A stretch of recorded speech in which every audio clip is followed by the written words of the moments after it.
ಎಲ್ರಿಗೂ ನಮಸ್ಕಾರ ಪ್ರಿಯ ವೀಕ್ಷಕರೇ, ನಿಮ್ಮ ಕೃಪಾ. ಇವತ್ತಿನ ವಿಷಯ ಏನು ಅಂತಂದ್ರೆ, ಎಷ್ಟೋ ಬಾರಿ ನಮಗೆ ನಮ್ಮ ಮನೆಯಲ್ಲಿ ಹಲವಾರು ಸಂದರ್ಭಗಳಲ್ಲಿ ತುಂಬಾ ಜಗಳಗಳು ಆಗ್ತಾ ಇರುತ್ತೆ. ಅದಕ್ಕೆ ಏನು ಕಾರಣ ಅಂತಾನೆ ನಮಗೆ ಗೊತ್ತಿರಲ್ಲ. ಅಂತಹ ಸಂದರ್ಭದಲ್ಲಿ ನಾವು ಯಾವ ರೀತಿಯಾಗಿ ಪರಿಹಾರಗಳನ್ನ ನಾವು ಮಾಡ್ಕೋಬೇಕು ಅಂತೇಳಿ ನೋಡ್ತಾ ಹೋಗೋಣ. ಸೊ ಇಲ್ಲಿ ನಮಗೆ ಒಂದು ಮನೆ ಅಂತ ಹೇಳಿದಂತಹ ಸಂದರ್ಭದಲ್ಲಿ ನಮಗೆ ಮನೆಯಲ್ಲಿ ಗಂಡ ಹೆಂಡತಿ ಇರ್ತಾರೆ, ಅಥವಾ ಮಕ್ಕಳು ಇರ್ತಾರೆ, ಅಥವಾ ನಮಗೆ ಚಿಕ್ಕಪ್ಪ ದೊಡ್ಡಪ್ಪ ದೊಡ್ಡಮ್ಮ, ಈ ತರ ಎಲ್ಲ ನಮ್ಮ ಸಂಬಂಧಗಳು ಇರುತ್ತೆ. ಇಂಥ ಸಂದರ್ಭದಲ್ಲಿ ನಮ್ಮ ಸಂಬಂಧಗಳಿಗೆ ತುಂಬಾ ಸಮಸ್ಯೆಗಳು ಆಗ್ತಾ ಇರುತ್ತೆ. ಅಂತಹ ಸಂದರ್ಭದಲ್ಲಿ ನಾವು ನೋಡ್ಬೇಕಾಗುತ್ತೆ ಯಾವ ಕಾರಣಕ್ಕೆ ಈ ಸಮಸ್ಯೆಗಳು ನಮ್ಮ ಮನೆಯಲ್ಲಿ ಆಗ್ತಾ ಇದೆ ಅಂತ ಹೇಳ್ಬಿಟ್ಟು. ಹಾಗೇನೆ ಎಷ್ಟೋ ಬಾರಿ ನಿಮ್ಮೆಲ್ರಿಗೂ ನಾನು ನನ್ನ ಪ್ರತಿ ವಿಡಿಯೋದಲ್ಲೂ ಹೇಳಿದ್ದೀನಿ, ಮಾಂತ್ರಿಕ ಬಾಧೆ ಅಂದ್ರೇನು, ಅಥವಾ ನಕಾರಾತ್ಮಕ ಶಕ್ತಿಗಳ ಸಮಸ್ಯೆ ಅಂದ್ರೇನು, ಯಾಕೆ ಮನೆಗೆ ಯಾರಾದ್ರೂ ಬಂದು ಹೋದ ತಕ್ಷಣ ಕೆಲವರ ಮನೆಯಲ್ಲಿ ತುಂಬಾ ಜಗಳಗಳು ಆಗುತ್ತೆ ಅಂತ ಹೇಳ್ಬಿಟ್ಟು. ಸೊ ಇವತ್ತು ನಾನು ಏನ್ ವಿಷಯ ಹೇಳ್ತಾ ಇದ್ದೀನಿ ಅಂತಂದ್ರೆ, ನಮಗೆ ಯಾಕೆ ಮನೆಯಲ್ಲಿ ಪ್ರತಿ ಬಾರಿ ಜಗಳಗಳು ಆಗ್ತಾ ಇರುತ್ತೆ ಅಂತ ಹೇಳ್ಬಿಟ್ಟು ಇದರ ವಿಚಾರವಾಗಿ ಹೇಳ್ತಾ ಹೋಗ್ತೀನಿ. ನೋಡಿ, ನಮ್ಮ ಮನೆಯಲ್ಲಿ ಯಾರಾದ್ರೂ ನಮಗೆ ನಕಾರಾತ್ಮಕ ಶಕ್ತಿಗಳ ಸಮಸ್ಯೆ ನಮ್ಮ ಮನೆಯಲ್ಲಿ ಇರುವಂತಹ ವ್ಯಕ್ತಿ ಇದ್ರೆ, ಅಥವಾ ಗಂಡನಿಗೆ ಇತ್ತು ಅಂತಂದ್ರೆ ಗಂಡನಿಗೆ, ಅಥವಾ ಹೆಂಡತಿಗೆ ಇತ್ತು ಅಂತ ಹೇಳಿದಂತಹ ಸಂದರ್ಭದಲ್ಲಿ ಹೆಂಡತಿ, ಈ ತರ ಮನೆಯಲ್ಲಿ ಒಬ್ಬರಲ್ಲ ಒಬ್ಬರಿಗೆ ನಕಾರಾತ್ಮಕ ಶಕ್ತಿಗಳ ಸಮಸ್ಯೆ ಇದ್ದಂತಹ ಸಂದರ್ಭದಲ್ಲಿ ಒಬ್ಬರ ಮಾತು ಒಬ್ರು ಕೇಳದೇ ಇಲ್ಲ. ಒಂದು. ಎರಡನೇದಾಗಿ ನೀವು ನೋಡ್ಬೋದು, ಅತ್ತೆ ಮೈಯಲ್ಲಿ ಇತ್ತು ಅಂತಂದ್ರೆ ಖಂಡಿತವಾಗ್ಲೂ ಅತ್ತೆ ಸೊಸೆಯ ಮಾತು ಕೇಳಲ್ಲ. ಸೊಸೆಯ ಮೈ ಮೇಲೆ ನೆಗೆಟಿವ್ ಎನರ್ಜಿ ಇತ್ತು ಅಥವಾ ಮಾಂತ್ರಿಕ ಬಾಧೆಗಳು ಆಗಿತ್ತು ಅಂತಂದ್ರೆ ಖಂಡಿತವಾಗ್ಲೂ ಅಂತಹ ಸೊಸೆಯ ಅತ್ತೆಯ ಮಧ್ಯೆ ಒಂದು ನಡುವೆ ಪ್ರೀತಿ ಬಾಂಧವ್ಯ ಏರ್ಪಡಲ್ಲ. ಮೊದಲನೇದಾಗಿ. ಹಾಗೇನೇನೆ ಇದು ಬರೀ ನೆಗೆಟಿವ್ ಎನರ್ಜಿಯಿಂದ ಮಾತ್ರ ಅಂತ ಅನ್ಕೋಬೇಡಿ, ಮದ್ದಿಡು ಕ್ರಿಯೆ ಆದಂತಹ ಸಂದರ್ಭದಲ್ಲೂ ಆಗುತ್ತೆ. ಅದರ ಜೊತೆಗೆ ಮಾಟ ಮಂತ್ರಗಳು ಆದಂತಹ ಸಂದರ್ಭದಲ್ಲೂ ಸಮೇತ ನಮಗೆ ಈ ತರ ಸಮಸ್ಯೆಗಳು ಉಂಟಾಗ್ತಾ ಇರುತ್ತೆ. ಹಾಗಾಗಿ ಈಗ ಮನೆಯಲ್ಲಿ ಒಂದು ತಂದೆ ತಾಯಿಂದಿರು ಎಲ್ಲರೂ ಒಟ್ಟು ಕುಟುಂಬದಲ್ಲಿ ಇರ್ತಾರೆ. ಆದ್ರೂನು ಕೆಲವೆಲ್ಲ ಸಂದರ್ಭದಲ್ಲಿ ಅವ್ರು ಹೇಳಿದ್ದು ಇವ್ರಿಗೆ ಇಷ್ಟ ಆಗಲ್ಲ, ಇವ್ರು ಹೇಳಿದ್ದು ಅವ್ರಿಗೆ ಇಷ್ಟ ಆಗಲ್ಲ. ಅದಕ್ಕೆ ಕಾರಣ ನಮ್ಮ ಮನಸ್ಸಿನ ಒಂದು ದೌರ್ಬಲ್ಯನೂ ಇದೆ ಒಂದು ಕಡೆ, ಇಲ್ಲ ಅಂತ ನಾನು ಹೇಳಲ್ಲ. ಆದ್ರೆ ಇಲ್ಲಿ ಏನಾಗುತ್ತೆ ಅಂದ್ರೆ ಎಲ್ಲ ಸಮಯದಲ್ಲೂ ಒಂದೇ ತರನೇ ಇರಲ್ಲ. ಯಾಕಂದ್ರೆ ಯಾವಾಗ ನಿಮಗೆ ಮಾಂತ್ರಿಕ ಶಕ್ತಿಗಳು ಅಥವಾ ನಕಾರಾತ್ಮಕ ಸಮಸ್ಯೆ ನಿಮ್ಮ ದೇಹದಲ್ಲಿ ಇದೆ ಅಂತ ಹೇಳಿದ ತಕ್ಷಣ ನಿಮಗೆ ಏನಾಗುತ್ತೆ ಅಂದ್ರೆ ಯಾವುದೇ ರೀತಿಯಾದಂತಹ ಒಂದು ಶುಭ ಕಾರ್ಯಗಳನ್ನು ಅದು ನಿಮಗೆ ಮಾಡ್ಲಿಕ್ಕೆ ಬಿಡದೇ ಇಲ್ಲ. ಹಾಗೇನೇನೆ ನಿಮ್ಮ ಮನೆಯಲ್ಲಿ ಒಂದು ದಂಪತಿಗಳು ಇದ್ರು ಅಂತ ಅನ್ಕೊಳ್ಳಿ, ಅಥವಾ ಒಂದು ಗಂಡ ಹೆಂಡತಿ ಅಥವಾ ಇಬ್ರು ಮಕ್ಕಳು ಅಂತಾನೆ ಅನ್ಕೊಳ್ಳಿ.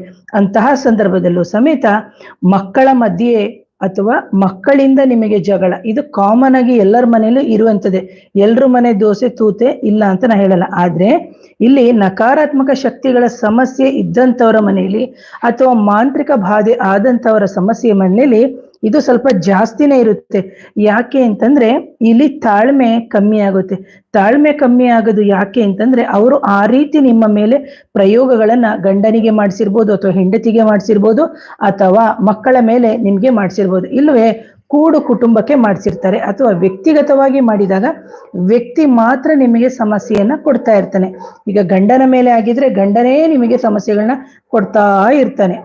ಅಥವಾ ಮನೆಯವರೆಲ್ಲರ ಮೇಲೆ ಆಗಿದ್ದಂತಹ ಸಂದರ್ಭದಲ್ಲಿ ಈ ಕಡೆ ಹೆಂಡತಿ ಮೇಲೇನೂ ಆಗಿದೆ, ಗಂಡನ ಮೇಲೂ ಆಗಿದೆ, ಅಥವಾ ಮಕ್ಕಳ ಮೇಲೇನೂ ಆಗಿದೆ ಅಂತ ಹೇಳಿದಂತಹ ಸಂದರ್ಭದಲ್ಲಿ ಪ್ರತಿ ಒಂದು ವಾತಾವರಣನೇ, ನಿಮ್ಮ ಮನೆಯ ವಾತಾವರಣನೇ ತುಂಬಾ ಕಲುಷಿತಗೊಂಡು ಹೊಟ್ಟೋಗುತ್ತೆ.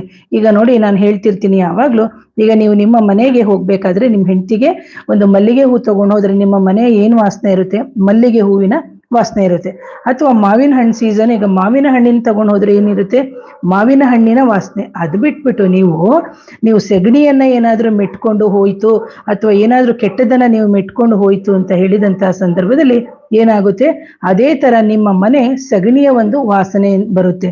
ಅದೇ ರೀತಿ ನಿಮ್ಮ ಮನೆಗೆ ನಕಾರಾತ್ಮಕ ಶಕ್ತಿಗಳನ್ನ ದೇಹಕ್ಕೆ ಕಳಿಸಿದಂತಹ ಸಂದರ್ಭದಲ್ಲಿ, ಅಥವಾ ನಿಮ್ಮ ಮನೆಗೆ ಕಳಿಸಿದಂತಹ ಸಂದರ್ಭದಲ್ಲಿ ನಿಮ್ಮ ಮನೆಯ ವಾತಾವರಣನೂ ಕೆಡುತ್ತೆ. ಜೊತೆಗೆ ನಿಮ್ಮ ಮನೆಯಲ್ಲಿ ಇರುವಂತಹ ಒಂದು ಜನಗಳ ಮನಸ್ಸಿನ ಮೇಲೇನೂ ಸಮೇತ ಇದು ಪ್ರಭಾವವನ್ನು ಬೀರುತ್ತೆ.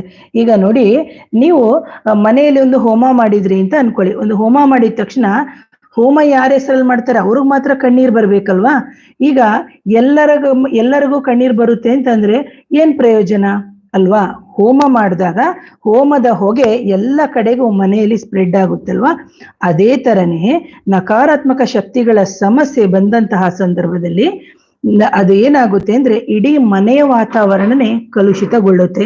ಹಾಗೇನೆ ನಮ್ಮ ದೇಹವು ಸಮೇತ ಕಲುಷಿತಗೊಂಡು ನಮಗೆ ಅನಾರೋಗ್ಯ ಸಮಸ್ಯೆಗಳಾಗಿರ್ಬೋದು, ಅಥವಾ ನಮಗೆ ಯಾವುದೇ ಶುಭ ಕಾರ್ಯಗಳು ಆಗದೆ ಇರುವಂತದ್ದಾಗಿರ್ಬೋದು, ಸಂತಾನದ ಸಮಸ್ಯೆಗಳಾಗಿರಬಹುದು, ಅಥವಾ ನಮಗೆ ಬಿಸ್ನೆಸ್ ವಿಚಾರದಲ್ಲಿ ಸಮಸ್ಯೆಗಳಾಗ್ತಾ ಇರೋದು, ಅಥವಾ ಮಕ್ಕಳಾಗದೆ ಇರುವಂತದ್ದಾಗಬಹುದು, ಅಥವಾ ಒಂದು ಏಳಿಗೆ ಆಗದೆ ಇರಕ್ಕಾಗಿರ್ಬೋದು, ಅಥವಾ ಒಬ್ಬರನ್ನ ಕಂಡ್ರೆ ಒಬ್ರಿಗೆ ಆಗಲ್ಲ. ಯಾಕೆ ಅಂದ್ರೆ ನಿಮ್ಮ ಮೇಲೆ ಆ ರೀತಿ ಪ್ರಯೋಗಗಳು ನಡೆದಿರುತ್ತೆ. ಒಂದು. ಎರಡನೇದಾಗಿ, ಕೆಲವರ ಮನೆಯಲ್ಲಿ ನೋಡ್ಬೇಕು ನೀವು, ಗಂಡ ಹೆಂಡತಿ ತುಂಬಾ ಚೆನ್ನಾಗಿದ್ರು ಅಂತ ಅನ್ಕೊಳ್ಳಿ, ಅದ್ರ ಮಧ್ಯೆ ಇನ್ನೊಬ್ಬ ಮೂರನೇ ಒಂದು ಹೆಣ್ಣುಮಗಳ ಪ್ರವೇಶ ಅಥವಾ ಇನ್ನೊಬ್ಬ ಯಾವುದೋ ವ್ಯಕ್ತಿಯ ಪ್ರವೇಶ ಆದಂತಹ ಸಂದರ್ಭದಲ್ಲಿ ಸಮೇತ ಈ ಪ್ರಾಬ್ಲಮ್ಗಳಾಗುತ್ತೆ. ಹೇಳ್ತಾರೆ, ಎಷ್ಟೋ ಜನ ಹೇಳ್ತಾರೆ, ನನ್ನ ಗಂಡ ತುಂಬಾ ಒಳ್ಳೆಯವನಾಗಿದ್ದ, ಆದ್ರೆ ಇತ್ತೀಚಿನ ದಿನದಲ್ಲಿ ಯಾಕೋ ಮಾತು ಕೇಳಲ್ಲ, ಅಥವಾ ಅವನು ಏನ್ ಹೇಳಿದ್ರು ಕೇಳೋದೇ ಇಲ್ಲ, ಅಥವಾ ಅವನು ನಡ್ಕೊಳ್ಳೋ ರೀತಿ ತುಂಬಾ ವಿಭಿನ್ನವಾಗಿದೆ.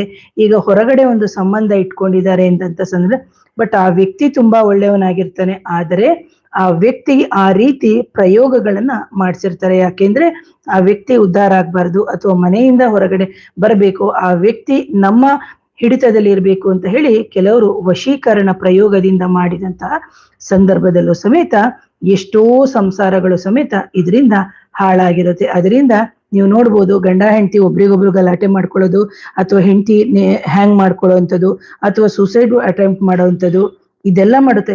ಯಾವಾಗ? ಯಾಕಂದ್ರೆ ಪ್ರತಿಯೊಬ್ರು ಹುಟ್ಟದಂತಹ ಸಂದರ್ಭದಲ್ಲಿ ಬೆಳಿತಾನೆ ಸಮಸ್ಯೆಗಳು ಜಾಸ್ತಿ ಆಗೋದು. ಯಾಕಂದ್ರೆ ಒಂದು ಮನೋದೌರ್ಬಲ್ಯ ಅಂತ ಮಾತ್ರ ಅನ್ಕೋಬೇಡಿ, ನಮ್ಮ ಮಾನಸಿಕ ಖಿನ್ನತೆಗೆ ಅಥವಾ ನಮ್ಮ ಮಾನಸಿಕ ಒಂದು ತೊಂದರೆಗೆ ನಮ್ಮ ಎಷ್ಟೋ ಜನ್ಮಗಳ ಕರ್ಮಗಳು ಸಮೇತ ಕಾರಣ ಆಗಿರುತ್ತೆ. ಆದ್ರಿಂದ ಇಂತಹ ಒಂದು ಕರ್ಮಗಳನ್ನ ನಾವು ಸರಿ ಮಾಡ್ಕೋಬೇಕು ಅಂತ ಹೇಳಿದಂತಹ ಸಂದರ್ಭದಲ್ಲಿ ನಾವು ನಮ್ಮ ಜೀವನದಲ್ಲಿ ಉಂಟಾಗುವಂತಹ ಸಮಸ್ಯೆಗಳನ್ನ ನಾವು ನಿವಾರಣೆ ಮಾಡ್ಕೊಳ್ಳೇಬೇಕಾಗುತ್ತೆ.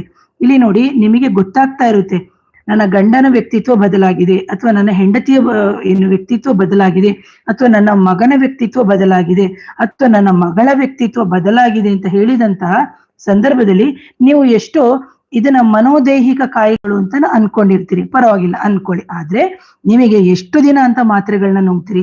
ನೀವು ಮಾತ್ರೆಗಳನ್ನು ನುಂಗಿ ನಿಮ್ಗೆ ಧ್ಯಾನದಲ್ಲೂ ನಿಮಗೆ ಸರಿಯಾಗ್ಲಿಲ್ಲ, ಅಥವಾ ಯೋಗದಲ್ಲೂ, ಅಥವಾ ಅಂದ್ರೆ ಧ್ಯಾನ ಅಂದ್ರೂ ಮೆಡಿಟೇಷನ್ ಅಂತ ಹೇಳಿದ್ರು ಒಂದೇ, ಎಷ್ಟೋ ಜನದ ಕೌನ್ಸಿಲಿಂಗ್ ಸಮೇತ ನಿಮಗೆ ಆಗೋಗಿರುತ್ತೆ, ಮಾನಸಿಕ ವೈದ್ಯರದು. ಅಂತಹ ಸಂದರ್ಭದಲ್ಲಿ ನೀವು ಮಾಡ್ಬೇಕಾಗಿರುವಂಥದ್ದು, ನಿಮ್ಮ ಕುಲದೇವರ ಮೊರೆ ಹೋಗ್ಬೇಕು, ಗ್ರಾಮ ದೇವರ ಮೊರೆ ಹೋಗ್ಬೇಕು.